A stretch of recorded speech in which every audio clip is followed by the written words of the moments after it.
In a move aimed at enhancing the safety of drivers and passengers, Uber has partnered with Amazon Pay for installing plastic screens in 40,000 Uber autos across 7 cities in India. The 7 cities include Delhi, Mumbai, Bengaluru, Hyderabad, Chennai, Pune and Jaipur.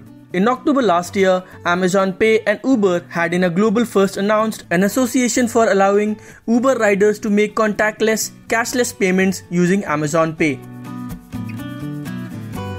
The government expects India's real gross domestic product to contract by 8% in financial year 2020-21 as per the second advanced and quarterly estimates released by the Ministry of Statistics and Program Implementation on Friday. After contracting for 2 consecutive quarters, India's GDP grew 0.4% in October-December quarter.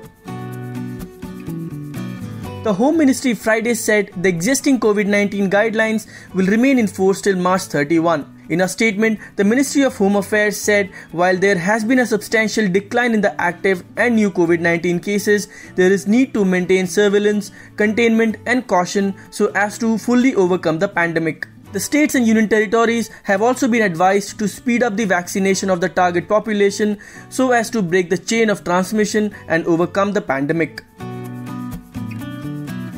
Indian economy reported growth in the December quarter after 2 quarters of contraction, as economic activities resumed after a long and arduous lockdown and overall sentiment improved with the rollout of vaccination drive. As per government data, India's GDP increased 0.4% during the third quarter ended December 31st, 2020. Prime Minister Narendra Modi on Friday stressed on increasing credit flow to businesses to meet the needs of a fast deflating economy and said financial products will have to be tailor-made for fintech and startups. He said that although the government's endeavour is to promote the private sector, public sector presence in banking and insurance is also required.